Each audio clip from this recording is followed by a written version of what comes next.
Okay, everybody, welcome. Excited to be here today for another round of Friday Fuel Lessons in Leadership. This is one I'm very excited about. I've been pumped up about it really since I had the idea to do it. So, um, can't wait and want to jump in right away. So, a little bit of background for you is this is something that, again, I found to be a very interesting piece. It's something I've been thinking about with mindset for a long time. And, and so this is something that I'm excited to share today. Hey, Nikki, good to see you. So today, what I want to share is a background on something that I think has been very powerful for me since I've discovered it. And it comes from a great book, which I'll share a little bit more about in a minute, called It Takes What It Takes. So I'm eager to, hey, Brandon, good to see you, buddy. I'm eager to share more about that because I think this is something that can apply to a number of different areas. Certainly, it comes from sports, certainly applicable in business, but I feel like anybody that's in high performance, high pressure situations, this is a dynamite thing to be able to embrace. So let me, without any further ado, just kind of jump in, and I'm going to go right to the key question of the day. I'm going to skip the introductions and who I am because I think enough people have seen this by now.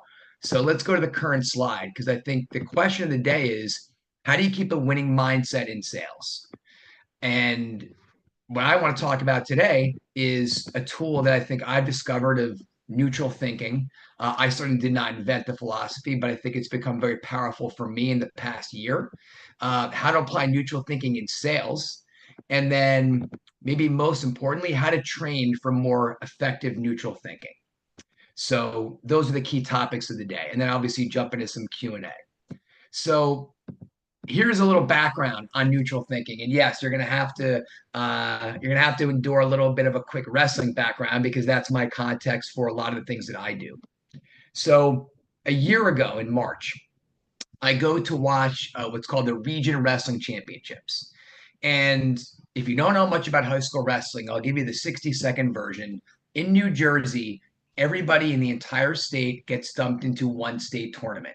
So picture 32 different districts, 12 kids in a weight class roughly, and the top three advance over a three-stage period to the one state tournament. So the top three from the districts make the regions. And then in the regional tournament, once again, in this case, the top four from 8 regions make the state tournament, and 32 kids compete for one state title. So I'm in there on Saturday morning. I'm excited, got my Taylor ham and egg, and I'm pumped up for a great day of wrestling. And I see the semifinals, which is my favorite round because the winners go on to the finals. They're competing for championships, but they've already punched their ticket to the state tournament. The loser, more interestingly, is in what's called the blood round, which means if you win the next match, you advance to the state tournament. If you lose, your season is over because you're not going to make it. So a lot of high pressure situations. So I sit in the stands and I watch two matches unfold almost back to back from two kids from the same team. The one kid is in a tight match. He's winning the whole way, but then I see conditioning start to take effect. He loses a heartbreaker in the last 10 seconds. And then what happens next? He storms off the mat. He throws his headgear. I see him 20 minutes later. He's still fired up. He's inconsolable. And same thing about 45 minutes later. Other wrestler from the same school loses a 1 point heartbreaker, comes off the mat very businesslike, goes and gets a snack. I see him talking to his coach. He's nodding his head, looking very resolute. And so two totally different reactions. About a couple hours later, what happens? First wrestler, maybe not surprisingly, loses and his season ends. Second wrestler who had his mind wired right wins the next match and goes on to take third. So I give that background because it was clear as day to me what happened. Both results were unfortunate. And what happened in real time was very difficult. But clearly, adversity is going to show up in many situations, certainly in sports, certainly in sales. A much more important aspect is what do you do next? And what do you do with that information? And that's what really attracts me to this idea of neutral thinking. So, the philosophy where it came from was a guy named Trevor Moad, and he wrote a book called "It Takes What It Takes." He's also got a second book, which I'm in the midst of right now, called Getting to Neutral. And So I think that had an unbelievable performance history. Trained at IMG Academy, that's where he really cut his teeth, and saw the best athletes from all over the world, tennis, soccer, football, and realized he wanted to devote his life to this. So his best known, probably living advocate of neutral thinking is Super Bowl champion quarterback Russell Wilson. And so he went on to coach many NCAA football teams. You might have heard of Alabama and Nick Saban in the process, Kirby Smart at Georgia. So all these were aspects of his thumbprints all over these programs behind the scenes. Many people don't even know his impact. And then in 2019, Trevor Moawad, his brother, Trevor Moawad, Russell Wilson, his brother Harrison, and other partners formed a company called Limitless Minds. Now they coach Fortune 500 companies. So that's the background of neutral thinking. So let's talk about what it isn't first. So it's not positive thinking. And I kind of want to stop there for a second because you might be thinking, well, what's wrong with being positive? Uh, most of my whole life, my mentality was very in tune to the importance of positive thinking. And interestingly enough, Trevor Moads was as well when he was younger. His father Bob was a performance coach, and it was really Bob's life work. So let me get into a couple of specifics that help you understand the distinction of why neutral thinking is different. So ultimately, think about a high stress moment. Positive thinking is not as effective in a high stress moment because when your plan gets hit with a sledgehammer, or as Mike Tyson says, everybody's got a plan until they get punched in the mouth. What do? Positive thinking may not be effective in that situation. And number two, positive thinking can actually lead to bias. And what happens then? You can start to ignore facts. When you ignore facts, maybe you're less likely to stop doing the things that got you there, those high performance behaviors and habits, and then you're going to start to act differently and then not get the right result. So those are really the two most important reasons, because the past is your most dangerous bias, and most people will tend to overemphasize the importance of the past, positive or negative, and that's going to impact the most important question, which is what do I do next? So think about Apollo 13, right? Ultimate high pressure situation. Which question do you think is most important when you're on an aircraft in this situation and you're going to run out of oxygen? Is it how do I feel? Or is it what do I need to do? Right. I think you know the answer of which is the more important question there. And it's not as though your feelings don't matter. It's not about a lack of self awareness or ignoring it. It simply is acknowledging the second question is a hell of a lot more important than the first. And neutral thinking is a way to get there. So, I also want to say, what neutral thinking also isn't negative thinking. Negative thinking is extremely effective. It's almost 100% in achieving negative outcomes, because what's going to happen? You start to get into a negative pattern. You get in that sucked in that whirlpool. Well, what are you going to do? You're going to change your behaviors and probably predetermine your own failure. So neutral thinking is really powerful. Negative thinking is really powerful, just not in the way you want it to be. So certainly neutral thinking is not negative. So what are the fundamentals? Let's break it down. Neutral thinking defined is a high performance strategy emphasizing judgment free thinking. So, what does that look like? Well, simply you accept the past and certainly most effectively what's just happened and processing that. You then focus on the present to understand that question of what do I need to do next? And then you go create what you want in the future. And I think one of the key things you read the book, which I love, is a statement is Russell Wilson and Trevor Moawad always said the best is ahead, which I love that opportunity of thinking about creating what you want. But again, the focus on the present allows you to really get hyper focused on what do I need to do next. So let's talk about neutral thinking in practice in a sales situation. So imagine you're a sales development rep or you're an account executive, you make phone calls to prospects. That's what you do. Well, it's 2 o'clock on a Tuesday afternoon, and you've made 60 calls, you have 6 connects, and you've booked 0 meetings. Okay, so that's literally the factual information of what's happened at this snapshot. Okay, so positive thinking. Well, you're going to say, I'm booking a demo on my next connect, right? That's what a positive mindset would lead you to say. Um, Negative thinking, today's not my day.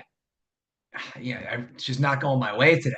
Every time someone picks up, they hang up right away. Tuesdays are the worst.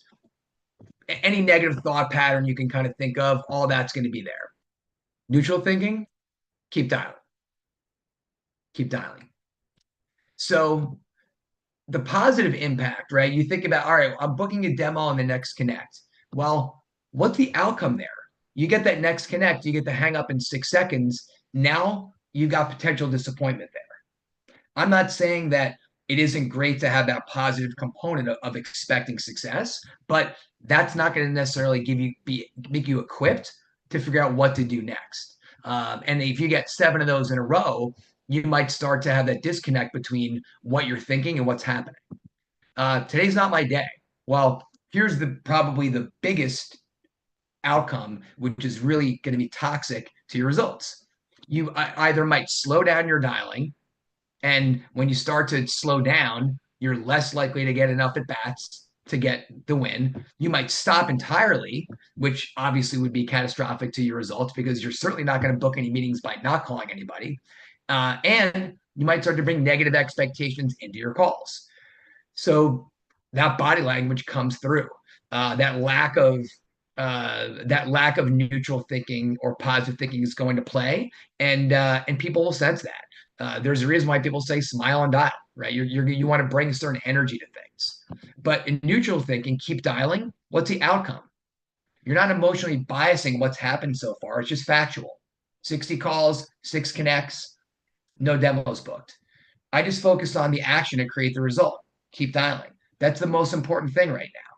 The facts are I made 60 calls. I have no demos booked. It doesn't mean that I'm either great or terrible. It's a fact. So keep dialing is the next most important thing I need to do.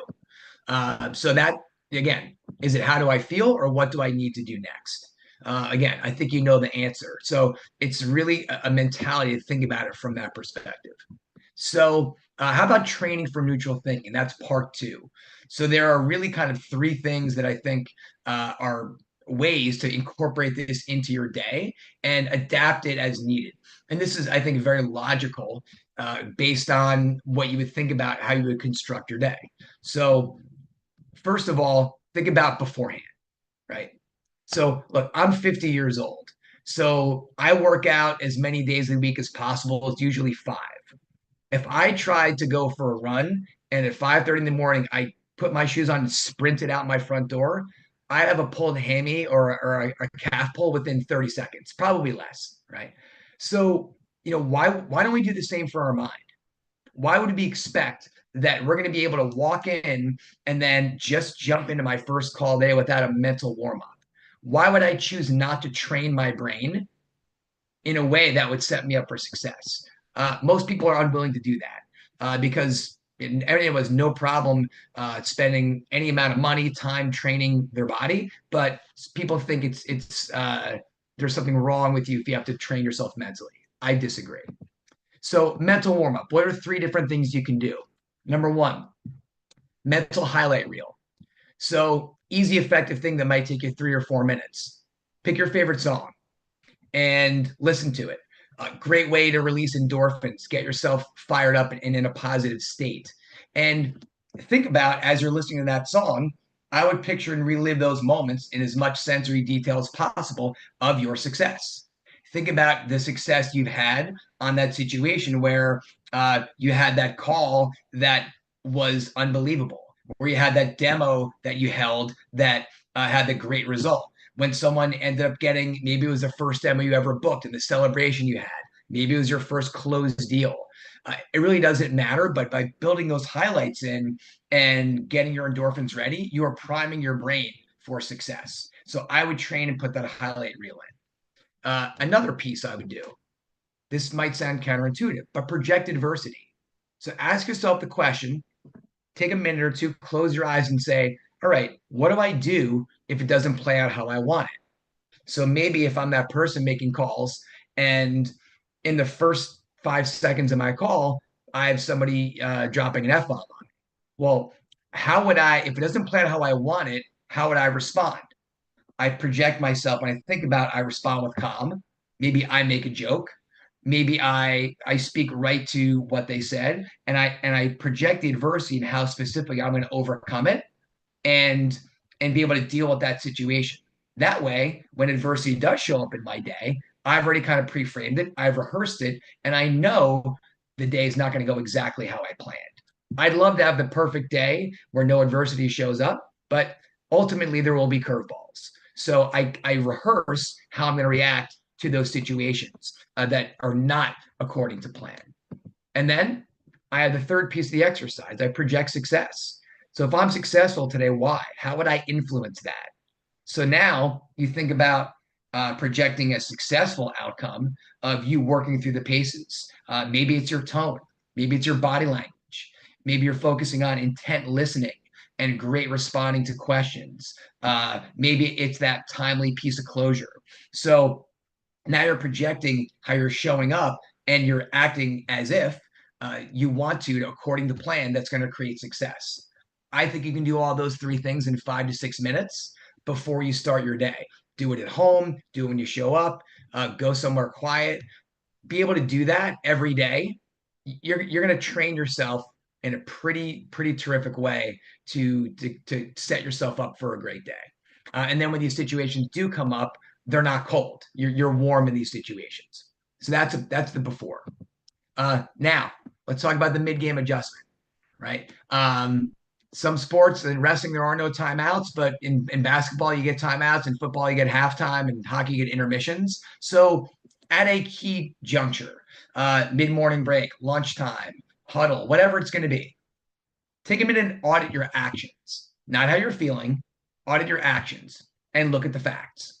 Okay, look at the facts and see where so far what you've done today. And now here's the opportunity to start calling out the bias. So I guess it's the back way of understanding how am I responding to the situation. So I want to think about and take an audit of where I am right now. So here's a great situation. Someone taking inventory of their day. This is a situation that I know I had working with a software company. And one of the team members said, "Oh, every time I say AI today, the call goes sideways." Okay. So I stopped that right there. I say, "Is that a fact or is that a story?" Right. It's a call out. And then 9 out of 10 times, people say, it's a story. So that's a bias I'm creating in my head. I'm creating a pattern because I'm not working off of facts. I'm starting to create something in my head that isn't there. Now, obviously, you're not always going to have a coach at every given moment to do that. So this is where that timeout or that moment gives you the chance adjusting midday of saying, hey, what am I thinking about? What biases are present here? And then you get back to what do I need to do next? Or a more advanced way of asking that question, which I just got out of this, is what does this situation require of me? And then zero in on the next move you need to make. Now you're making the mid-game adjustment. You go back into the rest of your day, more focused on the present, not 6 steps down the road. It's that next moment that you're going to be in action.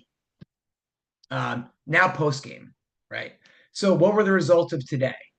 And I love Bill Parcells was an unbelievable hard ass coach for the Giants back in the day. That's my team. He was not my favorite coach, but I love some of his sayings and I appreciate the results he got. And he says, "You are what your record says you are." So what I would do is think about, look, the day might be over, but obviously the end game is not over. So it's not as though today's a loss. It's just what were the results of today. And then I want to think about two questions. What did I learn today? And then what's the most important learning to incorporate tomorrow? So I might go back and look at my results. Okay. Look at my calls. I look at my connections. Ooh, okay, that's interesting. Hey, when I made 20 calls in an hour, I did that twice. I made my most connects. So what's the most important learning to incorporate tomorrow? Maybe I need to restructure my day around more power hours and distinct blocks. Maybe that's going to make me more effective to get more connects. Or look at that. I actually had longer conversations talking to the C-suite versus talking to the mid-level managers. So what's the most important learning to incorporate tomorrow? Well, maybe I need to take a look at my value prop. Am I giving the same message to CFOs and CEOs that I am to mid-level managers? Maybe I need to adjust that for the mid-level manager. Or another learning might just be, hey, I should just call more people in the C-suite if I can. So as far as what you learn and what you apply, that's up to you. But the post game, by looking at those results, you then incorporate what I learned today. What's the most important learning to incorporate tomorrow? Now, all those micro improvements have an unbelievable compound effect. So I think that is how you completely get exponentially better because you're making both you're training your brain before the day, you're making the mid-game adjustments, and then you're getting a little bit smarter about why you're succeeding. Uh, as a coach back in the day for wrestling, and even today when I coach sales teams, I feel like there's a big difference between the person that lives in the place of unconscious competence and the person that lives in conscious competence. So what's the difference? Unconscious competence, why was today great? They have no idea. They're like, I was just feeling it today. Well, that's cool. I'm glad for that. But the conscious competence of understanding why you were successful is 10 times more powerful because, again, it's all about those little choices that make you better every day. So that's where spending those extra minutes to invest in yourself to ask those questions. To me, it's what the elite, it's what the top 5% are going to be willing to do, and the 95% are not. So that's the post game that I would include. So kind of quick recap, and then I'll pause for some questions if there are any. So neutral thinking. It's being disciplined to stay objective and judgment free. Uh, Number two, applying neutral thinking limits emotions and keeps the focus on the mission.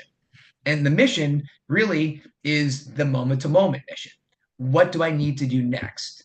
Uh, there are always going to be more steps to solve, but I think staying present is going to help you execute so much better than thinking about 8 steps down the road. That's where bias is going to come in. And then how to apply it. Again, mental warm ups, mid game audits, and post game review is going to help you train to become more effective in this strategy.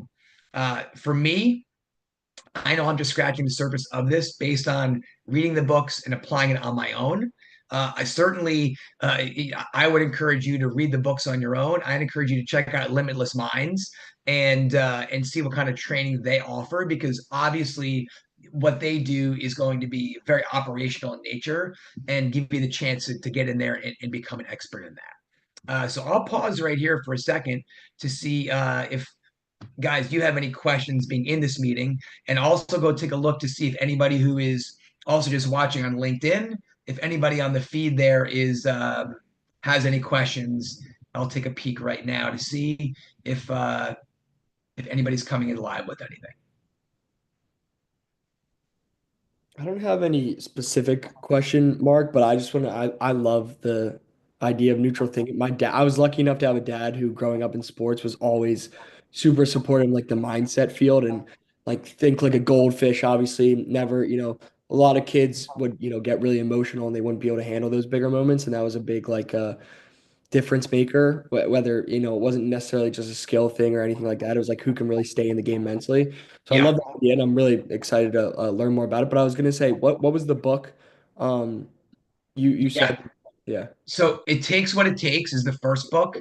And got this is really the kind of foundation in the background. It really goes through Trevor Moawad's whole philosophy, how he developed it, and then some really cool stories about work with a handful of different athletes, Russell Wilson being chief among them.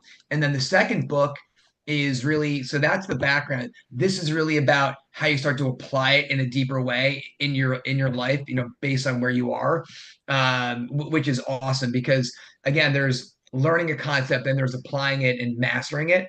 And so, both books are awesome. But I love that, it's something that you've always been interested in.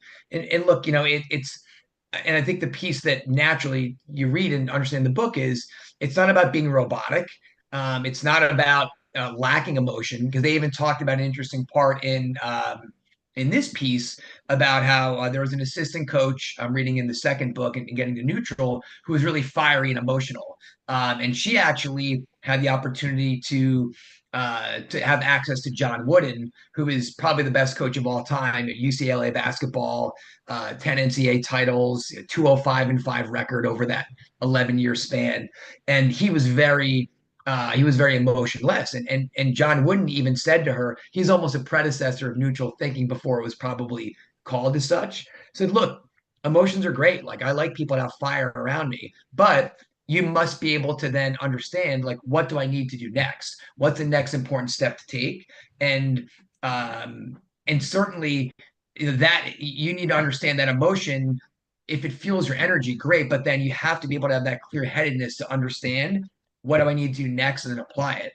But I certainly feel as though the more emotion you have, it makes it a little harder to get back to downshift to neutral, as the book calls it. And but also, what's really cool is when you hear about some of the victories in the post game, people go wild. It's not like, okay, that was expected. I mean, you release the emotions. It's very exciting. And so it doesn't limit you from appreciating a success or after you book a demo, close a deal, having a win. Like, heck yeah, like, get after it. Like, be excited about that. Get fired up. And then get back to like, what do I need to do next? Just because you booked that last one doesn't mean you're going to have the, what do I need to do next? If I sit back and kind of be like, oh, I'm great the rest of the day, well, then your positive bias actually hurt you from success the rest of the day. So that's where I think the emotion is kind of an interesting thing to think about. Of staying neutral is really important to just get you in that execution mode. So love that. And again, I think that in sales, it's extremely powerful. I'll tell you that where I have, I think I struggle the most, and I think I've had, some of the biggest pieces of growth have been in the last couple of years, where it used to be a situation very specific, and Nikki, I'm sure you've been there. Is let's say somebody says, "Hey, I really like what you have here. Uh, I think we're going to do this, and like I'll get back to you. We'll get everything done next week. Like I'm in." Almost getting a verbal and a timeline with that, and then they ghost you for a month. So that used to just tear me inside out. I'd be checking my email 30 times a day, like, oh my god! And every time there's no response, like I'm slamming my phone down. I'm super fired up. So and when you think about like what do I need to do next, uh, well, really, what's the best thing in this situation and for my business? Well, there's kind of two things. The next right thing to do is certainly at some point try another outreach to connect with this person, but probably far more importantly is move on to the next one rather than spending an entire month being angry and frustrated and wondering what's going to happen. Take action, like keep building pipeline, go and engage more opportunities. And the negative thinking or the emotional thinking prevented me from doing that, because the next right thing to do is building the network, talk to more people, get more meetings. And then ultimately that was, that's a lesson. But and again, I think that with this, you're going to have emotions. You're going to have situations where that happens, but how quickly can you get back to neutral? To me, it's that shortening the bounce back period and shortening the refocus period is everything. So, Brandon, any thoughts or questions on your end? Nothing that comes to mind too much, but yeah, definitely although wrestling has passed for me and I'm no longer wrestling, I picked up boxing in the last like month or so, and I realized I have a couple like negative reinforcement mechanisms because I'm learning it and it's so different. Yeah. Everything down to stance. So definitely trying to work on more positive thinking, but I'm gonna try neutral thinking next class for sure. So I'm excited. Yeah, I love that. And you know what? It's great to kind of call out those statements if you have some negative reinforcement in it. Because ultimately it's just all information. In this case, the scenario I just talked about before, what's the fact? They haven't gotten back to me yet. That's it. That's information. It's neither positive nor negative. It's just a fact. The less time me hypothesizing and creating scenarios. Well, I wonder if this happened. I wonder if the company got acquired. I wonder if they're on vacation. It's doing me no good. The next right action is go talk to more people and get focused on what's required.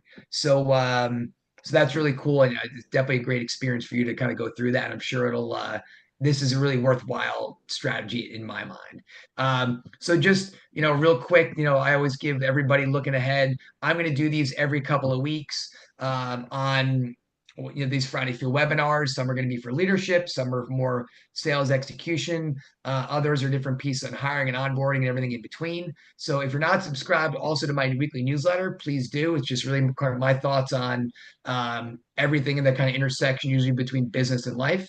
If you're interested in learning more about what I do and how I work with different teams, DM me. I'd love to talk. I'd love to learn more about what people do in terms of their companies and where they are. And if I can be a fit, be part of that process to help you get to the next level, I'd be grateful and honored. So book a meeting with me, learn more, and we can continue the conversation. So guys, thanks so much for attending today. I think in the future, I'm going to probably have a lot more of these scenarios in advance where I invite people to come into the Zoom. This is the first time I've done it.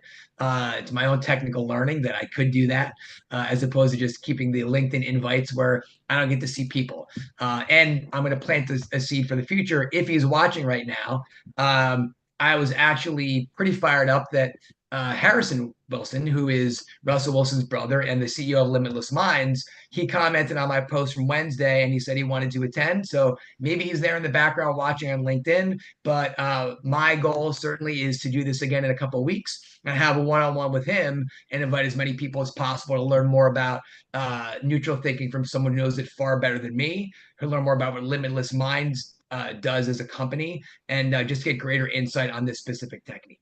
So that's it for today, guys. Thank you so much. I appreciate you attending and have a great rest of your Friday.